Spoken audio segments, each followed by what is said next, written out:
Hi hello beautiful ladies and womens. ಇವತ್ತು ನನ್ನ ಈ ವಿಡಿಯೋದಲ್ಲಿ ನನ್ನ ಈ 3 KSIC ಸ್ಯಾರೀಸ್ದು ಕಂಪ್ಲೀಟ್ ಡೀಟೇಲ್ಸ್ನ ಕೊಡ್ತೀನಿ. ಕಲರ್, ಪ್ರೈಸ್, ಯಾವತ್ತು ತಗೊಂಡೆ, ಎಲ್ಲಿ ತಗೊಂಡೆ, ಯಾವ ಶೋರೂಮಲ್ಲಿ ತಗೊಂಡೆ, timing, waiting period and also KSIC barcode ಎಲ್ಲಾನು ಕೊಡ್ತೀನಿ. ಇದ್ರ ಜೊತೆಗೆ ನೀವು KSIC ಸ್ಯಾರಿನ ಶಾಪ್ ಮಾಡೋದಕ್ಕೆ ಟಿಪ್ಸ್ ಅಂಡ್ ಟ್ರಿಕ್ಸ್ ಕೂಡ ಕೊಡ್ತೀನಿ. ಯಾವತ್ತು ಹೋಗಬೇಕು, ಯಾವ ಶೋರೂಮಿಗೆ ಹೋಗಬೇಕು, ಯಾವ ಟೈಮಿಂಗಲ್ಲಿ ಹೋಗಬೇಕು, ಮೈಸೂರವರಾದರೆ ಎಲ್ಲಿ ಹೋಗಿ ಶಾಪ್ ಮಾಡಬೇಕು, ಬೇರೆ ಕಡೆಯಿಂದ ಮೈಸೂರಿಗೆ ಶಾಪ್ ಬರೋರು ಯಾವತ್ತು ಯಾವ ಶೋರೂಮ್ ಹೋಗಬೇಕು, ಇದು ತುಂಬಾ ಇಂಪಾರ್ಟೆಂಟ್ ಆಗುತ್ತೆ. ಬಿಕಾಸ್ ಬೇರೆ ಕಡೆಯಿಂದ ಬರೋರು ತುಂಬಾ ದೂರದಿಂದ ಬಂದಿರ್ತಾರೆ, ಅವ್ರಿಗೆ ಸ್ಯಾರಿ ಸಿಗೋದಿಲ್ಲ. ನಾನು ತುಂಬಾ ಜನ ನೋಡಿದ್ದೀನಿ, ಅವ್ರು ಎಷ್ಟು ಡಿಸಪಾಯಿಂಟ್ ಆಗಿದ್ರಂತ. ಸೊ ಅದಕ್ಕೋಸ್ಕರ ಈ ವಿಡಿಯೋನ ಮಾಡ್ತಾ ಇದ್ದೀನಿ. ಕಂಪ್ಲೀಟ್ ಆಗಿ ನೋಡಿ, ನಿಮಗೆ ಖಂಡಿತವಾಗ್ಲೂ ಒಂದು ಕಂಪ್ಲೀಟ್ ನಾಲೆಡ್ಜ್ ಸಿಗುತ್ತೆ ಇದ್ರ ಬಗ್ಗೆ. ಅದಕ್ಕಿಂತ ಮುಂಚೆ ನಾನು ಒಂದು ವಿಷಯನ ಅಡ್ರೆಸ್ ಮಾಡಬೇಕಾಗಿದೆ. KSIC ಸಾರಿಗೆ ಅದರದೇ ಆದಂಥ ಒಂದು ರೆಸ್ಪೆಕ್ಟ್ ಇದೆ, ಅದನ್ನ ಕ್ಯಾರಿ ಮಾಡ್ಕೊಂಡು ಹೋಗೋಣ. ಬಿಕಾಸ್ ನಾನು ತುಂಬಾ ಜನ ನೋಡಿದ್ದೀನಿ, ಎಷ್ಟೊಂದು ಜನ crepe silk, Mysuru silk, KSIC Mysuru ಸಿಲ್ಕ್ಗೂ ಡಿಫ್ರೆನ್ಸ್ ಗೊತ್ತಾಗ್ತಾ ಇಲ್ಲ ಅವರಿಗೆ. ಕ್ರೇಪ್ ಸಿಲ್ಕ್ನು ಕೂಡ ಮೈಸೂರು ಸಿಲ್ಕ್ ಅಂತ ಹೇಳ್ತಾ ಇದ್ದಾರೆ. ತುಂಬಾ ಜನ ನನ್ನ ಫ್ರೆಂಡ್ಸೇ ಹೇಳಿದ್ದಾರೆ. ಅವರು ಮೈಸೂರು ಸಿಲ್ಕ್ ತಗೊಂಡಾಗ ಎಲ್ಲಿ ತಗೊಂಡೆ ಅಂದಾಗ ಅವರು ನಾರ್ಮಲ್ ಶಾಪ್ ಹೇಳ್ತಾರೆ. ನೋ, ಆಲ್ KSIC ಸ್ಯಾರೀಸ್ ನಿಮಗೆ ಸಿಗೋದು KSIC ಶೋರೂಮ್ನಲ್ಲಿ ಮಾತ್ರ. ಅಲ್ಲಿ ತಗೊಂಡಿದ್ದ ಸ್ಯಾರಿ ಮಾತ್ರ ಒರಿಜಿನಲ್ ಸ್ಯಾರಿ ಆಗಿರುತ್ತೆ. ಆ್ಯಂಡ್ ಈ ಥರ ಬಾರ್ ಕೋಡ್ ಇರಬೇಕು. ಇದು ಮಾತ್ರ KSIC ಮೈಸೂರು ಸಿಲ್ಕ್. ಬೇರೆ ಎಲ್ಲಿ ತಗೊಂಡ್ರು ಎಷ್ಟು ಪ್ಯೂರ್ ಅಂತ ಅವ್ರು ಹೇಳಿದ್ರು, ಅದು ಕ್ರೇಪ್ ಸಿಲ್ಕ್ ಆಗಿರುತ್ತೆ. ಸೊ ಎಷ್ಟೊಂದು ಜನ ಕ್ರೇಪ್ ಸಿಲ್ಕ್ನೇ ಮೈಸೂರು ಸಿಲ್ಕ್ ಅಂತ ಹೇಳ್ಬಿಡ್ತಾರೆ. ಸೊ ಅದನ್ನ ನಾನು ಅಡ್ರೆಸ್ ಮಾಡಬೇಕಿತ್ತು. ಬಿಕಾಸ್ ನಮ್ಮ ರಾಜರು ಮಾಡಿದಂತಹ ಸ್ಯಾರಿ ಇದು. ಸೊ ಅದಕ್ಕಾದಂಥ ರೆಸ್ಪೆಕ್ಟ್ ನಾವು ಕೊಡೋಣ. ಸೊ ಫಸ್ಟ್ ಆಫ್ ಆಲ್ ಬೇರೆ ಊರಿಂದ ಬರೋರ ಬಗ್ಗೆ ಮಾತಾಡ್ಬಿಡೋಣ. ಇದನ್ನ ಮೈಸೂರಲ್ಲಿರೋರು ಕೂಡ ಫಾಲೋ ಮಾಡ್ಬೋದು. ನೀವು ಬೇರೆ ಊರಿಂದ ಬರೋದಾದ್ರೆ definitely go for factory outlet. ಬೇರೆ ಯಾವ ಶಾಪ್ಗೂ ಹೋಗಬೇಡಿ. ಆ್ಯಂಡ್ ಸ್ಯಾಟರ್ಡೆ ಮಾತ್ರ ಪ್ಲಾನ್ ಮಾಡಿ. ಬಿಕಾಸ್ ಫ್ಯಾಕ್ಟ್ರಿ ಔಟ್ಲೆಟಲ್ಲಿ ಸ್ಯಾಟರ್ಡೆ 100 to 200 ಸ್ಯಾರೀಸ್ ಬರುತ್ತೆ ಪಕ್ಕ. It is guaranteed information. So sarees ಬರೋದ್ರಿಂದ ನೀವು ಸ್ಯಾಟರ್ಡೆ ಹೋಗೋದ್ರಿಂದ ನಿಮಗೆ ಪಕ್ಕ ಸ್ಯಾರಿ ಸಿಗುತ್ತೆ. ನೀವು ಬೇರೆ ದಿನ ಬಂದು ಬೇರೆ ಶಾಪ್ಗೆಲ್ಲ ನೀವು ಎಷ್ಟು ಶಾಪ್ಗೆ ಓಡಾಡಿದ್ರು, ಮೈಸೂರಲ್ಲಿ ಎಷ್ಟು 5 or 6 ಶೋರೂಮ್ಸ್ ಇದೆ, ಅದಕ್ಕೆ ಎಷ್ಟು ಓಡಾಡಿದ್ರು ಸ್ಟಾಕ್ ಇಲ್ಲ ಅಂದರೆ ನಿಮಗೆ ಸ್ಯಾರಿ ಸಿಗಲ್ಲ. ಸೊ ಸುಮ್ಮನೆ ನಿಮ್ಮ ಟೈಮ್, ನಿಮ್ಮ ಪೆಟ್ರೋಲ್, ನಿಮ್ಮ ಎನರ್ಜಿ ಎಲ್ಲ ವೇಸ್ಟ್ ಆಗುತ್ತೆ. ಸೊ ಬಿಫೋರ್ ಒಂದು 1 week or 2 week ಪ್ರಿಯೋರ್ ನೀವು ಪ್ಲ್ಯಾನ್ ಮಾಡ್ಕೊಳ್ಳಿ. ಸ್ಯಾಟರ್ಡೇನೇ ಹೋಗಬೇಕು ನಾವು ಅಂತ ಪ್ಲ್ಯಾನ್ ಮಾಡಿಕೊಂಡು ಫ್ಯಾಕ್ಟ್ರಿ ಔಟ್ಲೆಟ್ಗೆ ಹೋಗಿ ನಿಮಗೆ ಖಂಡಿತವಾಗ್ಲೂ ಸ್ಯಾರಿ ಸಿಗುತ್ತೆ. ಆ್ಯಂಡ್ ಇದರಲ್ಲಿ ಟೈಮಿಂಗ್ ತುಂಬ ಇಂಪಾರ್ಟೆಂಟ್ ಆಗುತ್ತೆ. ನೀವು ಬೇರೆ ಕಡೆಯಿಂದ ಬರೋದಾದ್ರೂ 6 to 7:30 ಒಳಗಡೆ ಬಂದ್ಬಿಟ್ಟಿರ್ಬೇಕು ನೀವು. ಇಲ್ಲ ಅಂತಂದರೆ ಸ್ಯಾರಿ ಸಿಗೋದು ಡೌಟ್ಫುಲ್. ಏನಕ್ಕೆ ಅಂತಂದರೆ 6 ಇಂದನೇ ಜನ ಬರೋದಕ್ಕೆ ಸ್ಟಾರ್ಟ್ ಮಾಡಿರ್ತಾರೆ. ಗೇಟ್ ಕೂಡ ಓಪನ್ ಮಾಡಿರೋದಿಲ್ಲ, ರೋಡಲ್ಲೇ ಎಲ್ಲ ಕುತ್ಕೊಂಡಿರ್ತಾರೆ. ಸೊ ಅಲ್ಲೂ ಲೈನ್ ಬೈ ಲೈನ್ ಕೂತಿರ್ತಾರೆ, ಒಬ್ಬೊಬ್ರು. 6 to 7:30 ಒಳಗಡೆ ಬರೋದಕ್ಕೆ ಟ್ರೈ ಮಾಡಿ. ಬೇರೆ ಊರಿಂದ ಬಂದಿರ್ತೀರೋ ಸ್ವಲ್ಪ ಬೇಗ ಬಿಡಿ ಮನೇನ, ಒಂದು 4 ಗಂಟೆಗೆ ಬಿಟ್ಟು ಬನ್ನಿ. ಸೊ ನೀವು 6 to 6:30 ಒಳಗಡೆ, 6 to 7:30 ಒಳಗಡೆ ರೀಚ್ ಆಗೋ ಥರ ನೀವು ತುಂಬಾನೇ ಟ್ರೈ ಮಾಡಬೇಕಾಗತ್ತೆ. ಬಿಕಾಸ್ ಇದೇ ಕ್ರೂಷಿಯಲ್ ಪಾಯಿಂಟ್. ಗೇಟ್ ಕ್ಲೋಸೇ ಇರುತ್ತೆ, ಹೊರಗಡೆನೆ ಕೂತಿರ್ತಾರೆ ಎಲ್ಲ ಜನ. 8 o'clock ಹನ್ನೊಂಗೆ ಗೇಟ್ ಓಪನ್ ಮಾಡ್ತಾರೆ, ಒಳಗಡೆ ಬಿಡ್ತಾರೆ. ಒಳಗಡೆ ಅಂದರೆ ಶಾಪ್ ಒಳಗಡೆ ಅಲ್ಲ, ಕ್ಯಾಂಪಸ್ ಒಳಗಡೆ ಬಿಡ್ತಾರೆ. ಅಲ್ಲೂ ಕೂಡ ಚೇರ್ಸ್ ಎಲ್ಲ ಹಾಕಿಟ್ಟಿರ್ತಾರೆ, you can sit there. So ಯಾಕೆ 6 to 7:30 ಅಂತ ಹೇಳಿದ್ರೆ, ಅದಾದ್ಮೇಲೆ 7:30, 8 ಮೇಲೆ ತುಂಬಾ ಜನ ಬಂದ್ಬಿಡ್ತಾರೆ. ಲೈನ್ ಒಂದು 8:30 ಅನ್ನೋಂಗೆ ಒಂದು 50-80 ಮೆಂಬರ್ಸ್ ಲೈನಲ್ಲಿ ನಿಂತ್ಕೊಬಿಟ್ಟಿರ್ತಾರೆ. ಸೊ ಅವ್ರು ಏನ್ ಮಾಡ್ತಾರೆ, 20 ಮೆಂಬರ್ಸ್ನ ಒಂದ್ಸಲ ಅಟ್ ಎ ಟೈಮ್ ಶಾಪ್ ಒಳಗಡೆ ಬಿಡ್ತಾರೆ. ಶಾಪ್ ಓಪನ್ ಆದಾಗ ಫಸ್ಟ್ 20 ಮೆಂಬರ್ಸ್ ಹೋಗ್ಬೇಕು. ಸೊ ನೀವು ಈ 20 ಮೆಂಬರ್ ಲಿಸ್ಟ್ ಒಳಗಡೆ ಬಂದ್ರೆ, ಸೊ 6 to 7:30 ಒಳಗಡೆ ನೀವು ಹೋಗಿದ್ರೆ ಈ 20 ಮೆಂಬರ್ ಲಿಸ್ಟ್ ಒಳಗಡೆ ನೀವು ಇರ್ತೀರಾ. ಸೊ ನೀವು ಫಸ್ಟ್ ಟೈಮೇ ಬಿಡ್ತಾರೆ. ಸೊ ಫಸ್ಟ್ ಟ್ರಿಪ್ ನೀವು ಶಾಪ್ ಒಳಗಡೆ ಹೋದಾಗ ಅವ್ರು ಏನೇನು ಸ್ಟಾಕ್ ಓಪನ್ ಮಾಡ್ತಾರೆ, ನಿಮ್ಗೆ ಅಲ್ಲಿ ಜಾಸ್ತಿ ಆಪ್ಷನ್ಸ್ ಇರುತ್ತೆ, ಜಾಸ್ತಿ ಕಲರ್ ಆಪ್ಷನ್ಸ್ ಇರುತ್ತೆ, ಕಾಂಟ್ರಾಸ್ಟ್ ಇರುತ್ತೆ. And also small borders like 19,000 ಇಂದನೂ ಸ್ಟಾರ್ಟ್ ಆಗೋದು ನಾನು ನೋಡಿದ್ದೀನಿ. 19-20ಗೂ ಸ್ಟಾರ್ಟ್ ಆಗುತ್ತೆ. 20ಲೂ ಬಿಗ್ ಬಾರ್ಡರ್ ಇದೆ. ಬಿಗ್ ಅಂದರೆ ಸ್ವಲ್ಪ ಇಷ್ಟು ಉದ್ದ ಬಾರ್ಡರ್ ಬರುತ್ತೆ. ನನ್ನ ಸ್ಯಾರಿಲೇ ಇದೆ, ಅದು ಒನ್ ಸೈಡ್ ಬಾರ್ಡರ್, 2 ಸೈಡ್ ಇರೋದಿಲ್ಲ. ಸೊ ಈ ಥರ 19-20ಗೂ ಚೆನ್ನಾಗಿರೋ ಸ್ಯಾರೀಸ್ ಸಿಗುತ್ತೆ. ಕಾಂಟ್ರಾಸ್ಟು ಸಿಗುತ್ತಂತೆ. 20-25ಗೂ ಕಾಂಟ್ರಾಸ್ಟ್ ಸಿಕ್ಕಿದೆ. ಸೊ ಅದಕ್ಕೋಸ್ಕರ ಈ 20 ಮೆಂಬರ್ ಲಿಸ್ಟ್ ಒಳಗಡೆ ಬರೋದಕ್ಕೆ ನೀವು ಟ್ರೈ ಮಾಡಬೇಕು. ಸೊ ನೀವು ಹೋದ ತಕ್ಷಣ ನಿಮಗೆ ಇಲ್ಲಿ ಡಿಸ್ಪ್ಲೇ ಮಾಡ್ತಾರೆ, ಪಟ ಅಂತ ನೀವು ಸೆಲೆಕ್ಟ್ ಮಾಡ್ಕೊಂಡು ಬರಬೇಕಾಗತ್ತೆ. ಅಕಸ್ಮಾತ್ 20 ಮೆಂಬರ್ ಆದ್ಮೇಲೆ ಹೋಗಿದ್ರೆ ಸ್ವಲ್ಪ ಆಪ್ಷನ್ಸ್ ಕಡಿಮೆ, ಸ್ಯಾರಿ ಇದ್ದೇ ಇರುತ್ತೆ ಬಟ್ ಆಪ್ಷನ್ಸ್ ಕಡಿಮೆ. ನೀವು ತುಂಬಾನೇ ನನ್ಗೆ ಆ ಕಲರ್ ಬೇಕು, ಈ ಕಲರ್ ಬೇಕು, ಆ ಕಲರ್ ಬೇಕು, ಕಾಂಟ್ರಾಸ್ಟ್ ಬೇಕು ಅಂತೆಲ್ಲ ಹೋಗಿರ್ತೀರಲ್ಲ, ಸ್ವಲ್ಪ ನಿಮ್ಗೆ ಆಪ್ಷನ್ಸ್ ಕಡಿಮೆ ಆಗುತ್ತೆ. ಬಟ್ ಸ್ಯಾರಿ ಇದ್ದೇ ಇರುತ್ತೆ, ಬಟ್ ಆಪ್ಷನ್ಸ್ ಕಡಿಮೆ. ಸೊ ದೂರದಿಂದ ಬರೋರಿಗೆ ಬೇಗ, ಹೆಂಗೂ ದೂರದಿಂದ ಬರ್ತಾ ಇರ್ತೇವೆ, ಸ್ವಲ್ಪ ಎಫರ್ಟ್ ಹಾಕಿ ಬೇಗ ಬಂದರೆ ನಿಮಗೆ ಯಾವ ಕಲರ್ ಬೇಕಾಗಿರುತ್ತೆ ಅದು ಸಿಗೋ ಚಾನ್ಸಸ್ ತುಂಬಾನೇ ಹೈ ಇರುತ್ತೆ. ಫ್ಯಾಕ್ಟ್ರಿ ಔಟ್ಲೆಟಲ್ಲಿ ಇನ್ನೊಂದು ಇಂಪಾರ್ಟೆಂಟ್ ವಿಷಯ ಏನು ಅಂತಂದರೆ, ತುಂಬ ಜನ ಜಾಸ್ತಿ ಇರ್ತಾರೆ. ತುಂಬ ಡಿಮ್ಯಾಂಡ್ ಜಾಸ್ತಿ ಇರೋ ಟೈಮ್ ಅಂದರೆ ಫೆಸ್ಟಿವಲ್ ಟೈಮಲ್ಲೆಲ್ಲ ಅವ್ರು ಏನು ಮಾಡ್ತಾರೆ ಅಂದರೆ, ಒಂದು ಫ್ಯಾಮಿಲಿಗೆ ಒಂದೇ ಸ್ಯಾರಿ ಅಂತ ಹೇಳ್ಬಿಡ್ತಾರೆ. ನೀವು ಒಂದು ಫ್ಯಾಮಿಲಿನ 6 ಮೆಂಬರ್ಸ್ ಲೈಕ್ ದೂರದಿಂದ ಕಾರ್ ಮಾಡ್ಕೊಂಡು ಬಂದಿರ್ತೀರಾ ಅನ್ಕೊಳ್ಳಿ, 6 ಮೆಂಬರ್ಸ್ ಒಂದೇ ಸಾರಿ ಕೊಡೋದು ಅಂತ ಹೇಳ್ಬಿಡ್ತಾರೆ. ಸೊ ಅಲ್ಲಿ ತುಂಬಾ ಸ್ಮಾರ್ಟ್ ಆಗಿ ಪ್ಲೇ ಮಾಡಬೇಕು.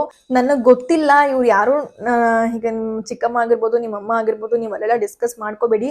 ಅಲ್ಲಿ ನಿಮ್ಗೆ ಡಿಸ್ಕಸ್ ಮಾಡ್ಕೊಳ್ಳೋದು ಗೊತ್ತಾದ್ರೆ ಅಲ್ಲಿ ಸೇಲ್ಸ್ ಗರ್ಲ್ ಏನ್ ಮಾಡ್ತಾರೆ, ಸ್ಯಾರಿನ ಬಿಲ್ಡಿಂಗ್ ಕಳ್ಸೋದಿಲ್ಲ, ನೀವು ಒಂದೇ ಫ್ಯಾಮಿಲಿ ಒಂದೇ ಸಾರಿ ಕೊಡೋದು ಅಂತ ಹೇಳ್ಬಿಡ್ತಾರೆ. ಸೊ ಇದು ತುಂಬಾನೇ ಇಂಪಾರ್ಟೆಂಟ್, ಪ್ಲೇ ಸ್ಮಾರ್ಟ್ ಹಿಯರ್. ಎಲ್ಲ ಸುಮ್ಮನೆ ಹಂಗೆ ಕಣ್ಣಲ್ಲಿ ನೋಡ್ಕೊಂಡು ಚೆನ್ನಾಗಿದ್ಯಾ ಅಂತ ನೋಡ್ಕೊಂಡು ನೀವು ಸಪ್ರೇಟ್ ಬಿಲ್ ಹಾಕ್ಸ್ಕೋಬೇಕಾಗತ್ತೆ. ಈಗ ನಾನು ನಮ್ಮಮ್ಮ ಹೋಗಿದ್ದೀನಿ ಅಂತಂದ್ರೆ ನಾನು ಸುಮ್ಮನೆ ಹಿಂಗೆ ನೋಡ್ಕೊಂಡು ಫಸ್ಟ್ ನಾನು ಹೋಗಿ ನನ್ನ ನೇಮ್ ಕೊಟ್ಟು ನನ್ನ ನಂಬರ್ ಕೊಟ್ಟು ಬಿಲ್ ಹಾಕ್ಸ್ಕೋಬೇಕು. ಅಂಡ್ ನಮ್ಮಮ್ಮ ಇಂಡಿಪೆಂಡೆಂಟ್ ಆಗಿ ಹೋಗಿ ಅವ್ರ ನೇಮ್ ಕೊಟ್ಟು ಅವರು ನಂಬರ್ ಕೊಟ್ಟು ಬಿಲ್ ಹಾಕ್ಸ್ಕೋಬೇಕು. ಇಲ್ಲಿ ನಾನು ಮಿಸ್ಟೇಕ್ ಮಾಡಿದೆ, ಅದಕ್ಕೆ ನಿಮಗೆ ಹೇಳ್ತಾ ಇದ್ದೀನಿ. ಫಸ್ಟ್ ನಾನು ಸೇಲ್ಸ್ ಗರ್ಲ್ ಹತ್ರ ಹೆಂಗೋ ನಾಟಕ ಮಾಡಿ, ಇಲ್ಲ ಇವರೇ ಬೇರೆ ನಾನೇ ಬೇರೆ ಅಂತ ಮಾಡಿ ನಾನು ಬಿಲ್ಲಿಂಗ್ ಹೋದೆ.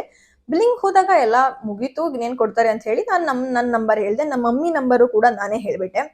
So there she caught me, ನೀವು ಸೇಮ್ ಫ್ಯಾಮಿಲಿ ಮೆಂಬರ್ ನಾನು ಕೊಡಲ್ಲ ಅಂತ. ನಾನು ಎಷ್ಟು ಕೇಳ್ಕೊಂಡ್ರು ಕೊಡ್ಲಿಲ್ಲ. ಕೆಲವ್ರಂತೂ ಜಗಳನೇ ಆಡ್ತಾ ಇದ್ರು, ನಾವು 5 ಗಂಟೆಗೆ ಬಂದಿದ್ದೀವಿ ಕೊಡಿ ಅಂತ, ಅವ್ರಿಗೂ ಕೂಡ ಕೊಡ್ಲಿಲ್ಲ. ಇಲ್ಲಿ ಮಾತ್ರ ಪ್ಲೇ ಸ್ಮಾರ್ಟ್. ಒಂದೊಂದ್ಸಲ ಕೊಡ್ತಾರೆ, ಅಲ್ಲಿ ಆಕ್ಚುಲಿ ಬೋರ್ಡ್ ಹಾಕಿದರೆ ಒಂದು ಫ್ಯಾಮಿಲಿಗೆ 2 ಸ್ಯಾರಿ ಅಂತ. ಬಟ್ ತುಂಬಾನೇ ಫೆಸ್ಟಿವ್ ಟೈಮ್, ಇವಾಗ ವರಮಹಾಲಕ್ಷ್ಮಿ ಹಬ್ಬ ಇತ್ತು, ಈ ಟೈಮಲ್ಲಿ ಈಗ ನೆಕ್ಸ್ಟ್ ಹಬ್ಬ ಗಣೇಶ ಹಬ್ಬ ಬರುತ್ತೆ. ಸೊ ಇಂಥ ಟೈಮಲ್ಲಿ ಕೊಡೋ ಚಾನ್ಸಸ್ ಕಡಿಮೆ ಅನ್ಸುತ್ತೆ. ಸೊ ಅದಕ್ಕೆ ಹುಷಾರಾಗಿ ತಗೊಳ್ಳಿ, ತುಂಬಾ ಕಷ್ಟಪಟ್ಟಿರ್ತೀರಾ. ಸೊ ಇನ್ನು ನೀವು ಮೈಸೂರವರಾಗಿದ್ರೆ ತುಂಬಾ ಈಸಿ. ನಿಮಗೆ ಏನ್ ಮಾಡಿ ಅಂತಂದ್ರೆ, ನಾನು ಇಲ್ಲಿ ಲಿಸ್ಟ್ ಕೊಟ್ಟಿರ್ತೀನಿ. ಈ ಲಿಸ್ಟ್ ಅಲ್ಲಿ ಎಲ್ಲಾ ಶೋರೂಮ್ ನಂಬರ್ಸ್ ಇದೆ. ಡೈಲಿ ಕಾಲ್ ಮಾಡಿ, ಡೈಲಿ ಸಂಜೆ ಕಾಲ್ ಮಾಡಿ ಸ್ಟಾಕ್ ಬರುತ್ತಾ ನಾಳೆ ಅಂತ ಕೇಳ್ಕೊಡಿ. ಅವ್ರು ಇನ್ಫಾರ್ಮ್ ಮಾಡ್ತಾರೆ, ಪಾಪ ತುಂಬಾ ಚೆನ್ನಾಗಿ ಜೆನ್ಯೂನ್ ಆಗಿ ಇನ್ಫಾರ್ಮ್ ಮಾಡ್ತಾರೆ. ನಾಳೆ ಸ್ಟಾಕ್ ಬರೋದಿದ್ರೆ ಇವತ್ತೇ ಹೇಳ್ತಾರೆ. ಅಕಸ್ಮಾತ್ ಅವ್ರಿಗೆ ನಾಳೆ ಸ್ಟಾಕ್ ಬರುತ್ತೋ ಬರಲ್ವೋ ಅಂತ ಇನ್ಫಾರ್ಮೇಶನ್ ಇಲ್ಲ ಅಂದ್ರೆ ನಮಗೆ ಗೊತ್ತಿಲ್ಲ ಅಂತ ಹೇಳ್ತಾರೆ. ಒಂದ್ಸಲ ಸಂಜೆ ಕಾಲ್ ಮಾಡಿ, ಒಂದ್ಸಲ ಬೆಳಿಗ್ಗೆ ಕಾಲ್ ಮಾಡಿ, ಸ್ಟಾಕ್ ಬಂದಿದ್ರೆ ಬಂತು ಅಂತ ಹೇಳ್ತಾರೆ. ಸೊ ಬಂತು ಅಂದ ತಕ್ಷಣ ನೀವು ಇಮಿಡಿಯೇಟ್ ಆಗಿ ಹೊರಡಕ್ಕೆ ನೀವು ರೆಡಿ ಇರಬೇಕು. ಸೊ ನೀವು ಆ ಥರ ರೆಡಿ ಇಲ್ಲ ಅಂದರೆ ಅಫ್ಕೋರ್ಸ್ ನೀವು ಕೂಡ ಸ್ಯಾಟರ್ಡೆ ಹೋಗಿ ತಗೊಬರ್ಬೋದು. ಅದರ್ ದೆನ್ ದ್ಯಾಟ್, ಸ್ಯಾಟರ್ಡೆ ಇಲ್ಲ ಅಂತಂದರೆ ಬೇರೆ ದಿನನೂ ಫ್ಯಾಕ್ಟ್ರಿ ಔಟ್ಲೆಟಲ್ಲಿ ತುಂಬ ಸ್ಟಾಕ್ಸ್ ಬರ್ತಾ ಇರುತ್ತೆ. ಸ್ವಲ್ಪ ಕಡಿಮೆ ಸ್ಟಾಕ್ಸ್ ಲೈಕ್ 50-70 ಈ ಥರ ಸ್ಟಾಕ್ಸ್ ಬರ್ತಾ ಇರುತ್ತೆ. ನೀವು ಅಲ್ಲೂ ಕೂಡ ಹೋಗ್ಬೋದು. ಅದು ತುಂಬ ಜಾಸ್ತಿ ರಶ್ ಇರೋದಿಲ್ಲ. ಮೈಸೂರವರಾಗಿದ್ದರೆ ನೀವು ಅದನ್ನು ಕೂಡ ಟ್ರೈ ಮಾಡ್ಬೋದು. ಇಲ್ಲ ನೀವು ಸ್ವಲ್ಪ ಫ್ರೀ ಇದ್ದೀರಾ ಅಂತಂದರೆ ಯಾವಾಗಂದ್ರೆ ಅವಾಗ ಕಾಲ್ ಮಾಡಿ ಕೇಳಿ, ಸ್ಟಾಕ್ ಬಂದಿದೆ ಅಂದ ತಕ್ಷಣ ಹೊರಡಿ. ನಾನು ಫಸ್ಟ್ ಸ್ಯಾರಿ ಫ್ಯಾಕ್ಟ್ರಿ ಔಟ್ಲೆಟಲ್ಲಿ ತೊಗೊಂಡಿದ್ದು 6ಗೆ ಹೋಗಿ ನನಗೆ 11ಗೆ ಸ್ಟೋರ್ ಓಪನ್ ಮಾಡಿದ್ರು, ಸಿಕ್ಕಿದ್ದು ಒಂದೇ ಸ್ಯಾರಿ ಫ್ಯಾಕ್ಟ್ರಿ ಔಟ್ಲೆಟಲ್ಲಿ. ತುಂಬ ಕಷ್ಟಪಟ್ಟಿದ್ದೀನಿ. ಅದಕ್ಕಿಂತ ಮುಂಚೆ 2 ಸಲ ಹೋಗಿ ಸ್ಯಾರಿ ಸಿಗದೆ ಬಂದಿದ್ದೀನಿ. ಸೊ ತುಂಬ ಕಷ್ಟಪಟ್ಟಿದ್ದೀನಿ. ನನಗೆ ಇಷ್ಟು ಕಷ್ಟಪಟ್ಟರು ಇಷ್ಟೇನಾ ಅಂತ ನಾನು ಬೇಜಾರು ಮಾಡ್ಕೋತಾ ಇದ್ದೆ. ಒಂದಿನ ಸುಮ್ಮನೆ ಕಾಲ್ ಮಾಡೋಣ ಇದೆಯೋ ಇಲ್ವೋ ಅಂತ ಸುಮ್ಮನೆ ಕಾಲ್ ಮಾಡಿದೆ. ಕಾಲ್ ಮಾಡಿದಾಗ ಅವರು ಬಂದಿದೆ ಅಂತ ಹೇಳಿದ್ರು. ನಾನು ಪಟ್ ಅಂತ ಹೋದೆ, ನನಗೆ 2 ಸ್ಯಾರಿ ಆರಾಮ್ಸೆ ಸಿಕ್ತು. ಸೊ ಈ ಥರ ಮಾಡಿ, ಮೈಸೂರವರಾದರೆ ನಿಮ್ಗೆ ಈ ಅಡ್ವಾಂಟೇಜ್ ಇದೆ, you can use it. And ಇವಾಗ ನನ್ನ ಸ್ಯಾರಿ ಡೀಟೇಲ್ಸ್ನ ಕೊಡ್ತೀನಿ. ನಾನು ವೆರಿ ಫಸ್ಟ್ ಸ್ಯಾರಿ ಇದು ನನಗೆ ಫ್ಯಾಕ್ಟ್ರಿ ಔಟ್ಲೆಟ್ನಲ್ಲಿ ಸಿಕ್ಕಿದ್ದು. ನನಗೆ ಇದೇ ಕಲರ್ ಬೇಕಿತ್ತು. ನಾನು ಇನ್ಸ್ಟಾಗ್ರಾಮಲ್ಲಿ ಅನುಪ ಅವ್ರದ್ದು ಎಂಗೇಜ್ಮೆಂಟ್ ಸ್ಯಾರಿ ನೋಡಿದ್ದೆ, ಅದೇ ಕಲರ್ ಸಿಕ್ತು. ಪ್ರೈಸ್ ಡೀಟೇಲ್ಸ್ ಬಾರ್ಕೋಡ್ ಎಲ್ಲ ನಾನು ಇಲ್ಲೇ ಹಾಕಿರ್ತೀನಿ. This is how it is. Border ಇದೇ ಥರ ಬರುತ್ತೆ. ಬಾರ್ಡರ್ ಆ್ಯಕ್ಚುಲಿ ಪ್ರೈಸ್ ರೇಂಜಿಗೆ ಸ್ವಲ್ಪ ದೊಡ್ಡನೇ ಇದೆ. ಬಟ್ ಪ್ಲಾಟ್ ಟ್ವಿಸ್ಟ್ ಏನಂತಂದರೆ ಇದು ಸಿಂಗಲ್ ಸೈಡ್ ಬಾರ್ಡರ್, ಒಂದೇ ಕಡೆ ಬರೋದು. ಇಲ್ಲಿ ಮಾತ್ರ ಬಾರ್ಡರ್ ಇದೆ, ಇಲ್ಲಿ ಬಾರ್ಡರ್ ಇಲ್ಲ. ಲೈಕ್ ಒಂದೇ ಒಂದು ಸಿಂಪಲ್ ಗೋಲ್ಡನ್ ಲೈನಲ್ಲಿ ಕೊಟ್ಟಿದ್ದಾರೆ. ನಾನು ಆ್ಯಕ್ಚುಲಿ ಇದನ್ನು ನಾನಲ್ಲಿ ನೋಡಿಕೊಂಡೇ ಇರಲಿಲ್ಲ. ಮನೆಗೆ ಬಂದಮೇಲೆ ನನಗೆ ರಿಯಲೈಸ್ ಆಯಿತು. But it's okay. ಸಿಂಗಲ್ ಪಿನ್ನಿಗೆ ಅದೇ ಚೆನ್ನಾಗಿ ಕಾಣಿಸೋದಿಲ್ಲ, ಇಲ್ಲಿ ಬಾರ್ಡರ್ ಬರೋದಿಲ್ಲ. But it's okay. ಈ ಪ್ರೈಸಿಗೆ ನನಗೆ ಈ ಕಲರ್ ಸಿಕ್ಕಿತ್ತು, ಎಷ್ಟಾಯಿತು. ಎಲ್ಲ ಫೋಲ್ಡಿಂಗ್ ಹೊರಟೋಗಿದೆ. ನಾನು ವೀಡಿಯೋ ಮಾಡಿ ಸ್ಯಾರಿ ಫೋಲ್ಡಿಂಗ್ಸ್ಗಳೇ ಹೊರಟೋಗಿದೆ. ನಮ್ಮ ಮಮ್ಮಿ ಬೈತಾ ಇದ್ದಾರೆ. ಸೊ ನೆಕ್ಸ್ಟ್ ಒನ್ ಬಂದು ನಾನು ಮಯೂರ ಯಾತ್ರಿ ನಿವಾಸ್ ಹೋಟೆಲ್ ಹತ್ರ ಒಂದು ಫ್ರಾಂಚೈಸಿ ಇದೆ, ಅಲ್ಲಿ ತೊಗೊಂಡಿದ್ದು. ಇದು ಕೂಡ ನನಗಿದು ತುಂಬಾ ಇಷ್ಟ ಆಯಿತು. ಲುಕ್ ಹೌ ಈ ಕಲರ್ ನನ್ನ ಸ್ಕಿನ್ನ ಎಷ್ಟು ಬ್ರೈಟ್ ಮಾಡ್ತಾ ಇದೆ. Without colour, with colour it is brightening. So ನನಗೆ ಈ ಕಲರ್ ತುಂಬಾ ಚೆನ್ನಾಗಿ ಸೂಟ್ ಆಗುತ್ತೆ. ಸೊ ನನಗೆ ಆಮೇಲೆ ಇದ್ರದ್ದು ಬಾರ್ಡರ್ ನನಗೆ ತುಂಬ ಇಷ್ಟ ಆಯಿತು. ಆ ಸ್ಯಾರಿಯಲ್ಲಿ ಗೋಲ್ಡ್ ಬಾರ್ಡರ್ ಅಷ್ಟು ಬ್ರೈಟ್ ಕಾಣಿಸ್ತಾ ಇರಲಿಲ್ಲ, ಇದರಲ್ಲಿ ನೋಡಿ ತುಂಬಾ ಬ್ರೈಟಾಗಿ ಕಾಣಿಸ್ತಾ ಇದೆ. ನನಗಂತೂ ತುಂಬ ಇಷ್ಟ ಆಯಿತು. ನನಗೆ ತಗೊಳ್ಳೋ ಐಡಿಯಾನೇ ಇರಲಿಲ್ಲ. ನಾನು ಒಬ್ಬರು ನೋಡಿ ತಗೊಳ್ಳೋ ಬೇಡವೋ ಅಂತ ಇಟ್ಟಿದ್ರು. ಸೊ ಅವರು ಬೇಡ ಅಂತ ಹೇಳಿ ಹೊರಟೋಗ್ಬಿಟ್ರು. ನಾನು ಅದಕ್ಕೆ ಬೇಗ ಇದನ್ನು ಎತ್ಕೊಬಿಟ್ಟೆ. ಇದ್ರದ್ದು ಪ್ರೈಸ್ ಡೀಟೇಲ್ಸ್ ಅಲ್ಲೇ ಡಿಸ್ಪ್ಲೇ ಮಾಡ್ತಾ ಇದ್ದೀನಿ. ಇದು ಲಕ್ಕಿಲಿ 2 ಸೈಡ್ ಬಾರ್ಡರ್ ಬರುತ್ತೆ. ಇಲ್ಲೂ ಬಾರ್ಡರ್ ಇದೆ, ಕೆಳಗಡೆನೂ ಬಾರ್ಡರ್ ಇದೆ, ಮೇಲ್ಗಡೆನೂ ಬಾರ್ಡರ್ ಇದೆ. This is how it is. I'm really loving how it is brightening my face ಅಂತ. ಬಾರ್ಡರ್ ಚಂದ ಕಾಣಿಸ್ತಾ ಇದೆ. I really like this. ಇದಕ್ಕೆ ಯಾವ ಕಾಂಟ್ರಾಸ್ಟ್ ಬ್ಲೌಸ್ ಹಾಕೋದು ಅಂತ ನಿನ್ನೆ ನಾನು ತಲೆ ಕೆಡ್ಸ್ಕೊಂಡು ಕುತ್ಕೊಬಿಟ್ಟಿದ್ದೀನಿ. ಸೊ ಸ್ಯಾರೀಸು ಬ್ಲೌಸ್ ಅಂದರೆ ತುಂಬ ತಲೆ ಕೆಟ್ಟೋಗಿದೆ. Next one is this colour. ಇದು ಕೂಡ ನನ್ನ ಸ್ಕಿನ್ನ ತುಂಬ ಬ್ರೈಟ್ ಮಾಡ್ತಾ ಇದೆ. ಸೊ ಇದೊಂಥರ ಸ್ಮಾಲ್ ಮಾವಿನಕಾಯಿ ಬಾರ್ಡರ್ ಬಂದಿದೆ. ಇದು ಕೂಡ ಬಾರ್ಡರ್ ತುಂಬ ರಿಚ್ ಆಗಿ ಕಾಣಿಸ್ತಾ ಇದೆ. ಸೊ ಇದು ಕೂಡ 2 ಸೈಡು ಬಾರ್ಡರ್ ಇದೆ. ಇದು ನಮ್ಮ ಮಮ್ಮಿಗೆ ಅಂತ ತಗೊಂಡಿದ್ದು. ನೀವು ನೋಡ್ಬೋದು ಇಲ್ಲಿ 2 ಕಡೆನೂ ಇದೆ, ಹೀಗೆ ಕಾಣ್ತದೆ. This is how all the saris borders are looking. ಇದು ಯಾಕೆ ಸ್ವಲ್ಪ ಡಲ್ಲಾಗಿ ಕಾಣಿಸ್ತಾ ಇದೆ ಅಂದರೆ ನಾನು ಇವಾಗ ಗೊತ್ತಾಯಿತು, ನಾನು ಸ್ಯಾರಿನ ಉಲ್ಟಾ ಮಾಡಿಸ್ಬಿಟ್ಟಿದ್ದೀನಿ. ಸೊ ಒರಿಜಿನಲ್ ಆಗಿ ಸ್ಯಾರಿ ಬಾರ್ಡರ್ ಈ ಥರ ಬರುತ್ತೆ. ಲೆಟ್ ಮೀ ನೋ ನಿಮಗೆ ಯಾವ ಸೀರೆ ಇಷ್ಟ ಆಯಿತು ಅಂತ. ಐ ಹೋಪ್ ಎಲ್ಲರಿಗೂ ನಾನು ಆದಷ್ಟು ಡೀಟೇಲ್ಸ್ನ ಪ್ರೊವೈಡ್ ಮಾಡಿದ್ದೀನಿ ಅಂತ ಅನ್ಕೋತೀನಿ. ನಿಮ್ಗೇನಾದರೂ ಕ್ವಶನ್ಸ್, ಇನ್ನೂ ಏನಾದರೂ ಕ್ವಶನ್ಸ್ ಇದ್ದರೆ ಕಮೆಂಟ್ ಮಾಡಿ, ನಾನು ಹೆಲ್ಪ್ ಮಾಡ್ತೀನಿ. Thanks for watching. Bye bye. And also ನಿಮ್ಗೆ ಯಾವ ಸೀರೆ ಇಷ್ಟ ಆಯಿತು ಅಂತ ಕಮೆಂಟ್ ಮಾಡಿ ತಿಳಿಸಿ. ಬೈ.